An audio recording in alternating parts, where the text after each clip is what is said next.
How do you prepare for the stage to keep Lil Mo sounding like Lil Mo, going from city to city to city?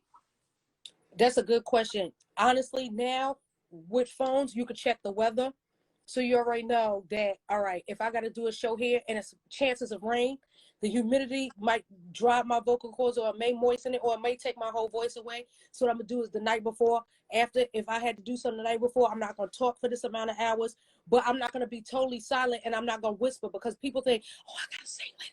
That takes more out of your voice than singing, actually. So I learned just different techniques from, like, honestly, different singers and people. I don't sing with in-ears. It's something about my claustrophobia that I can't sing with them things in my ear.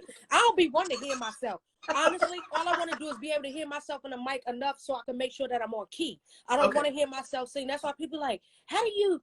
I be like, turn the music up. They be like, don't you? No, I don't want to hear me all the time. I want to hear the music. I want to feel the music, because that's when I get into it.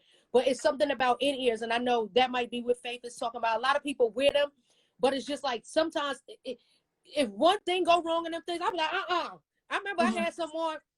I had just got on tour and I was hyped up. I was like, yes, it made me feel like a celebrity. And I had put them in my ears, and that first night, that thing said squeak because it was on the wrong frequency. I threw that thing off so fast. I'm like, get this thing out of here. It made me go like this. But I also learned to like drink warm, not super hot, because then I have a vibrato. So I don't want it to be like, ah, no. I want it to be, like, I want to be able to control it. So room temperature water. If you drink too cold of a water, people are like, let me get some ice water. I said, you about to preach, because you surely ain't about to sing, because your vibrato gonna be dry. You're gonna shock your vocal cords.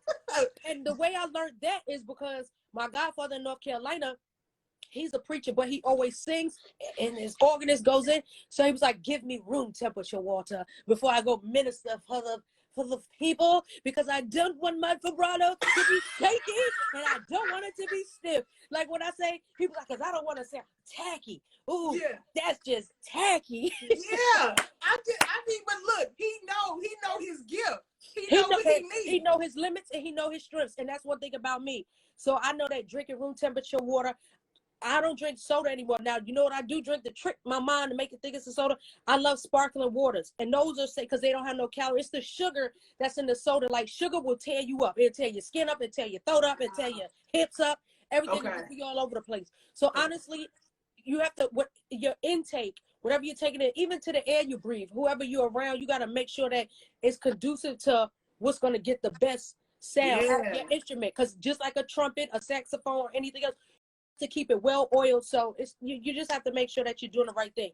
I used to take Benadryl a lot because that would help dry me up. So if I'm traveling and I start, like, I'll have post-nasal drip, but then my ENT said stop doing that. He told me stop cleaning he said, you clean your ears with Q-tips, don't you? I said, yeah. Why? How you could tell? He said, well, I mean, this is my job. But he said, don't do that. That's the worst thing you could ever do if you're a singer.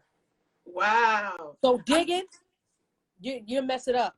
And you know, you be wanting to get it. You like, I gotta get that one last piece.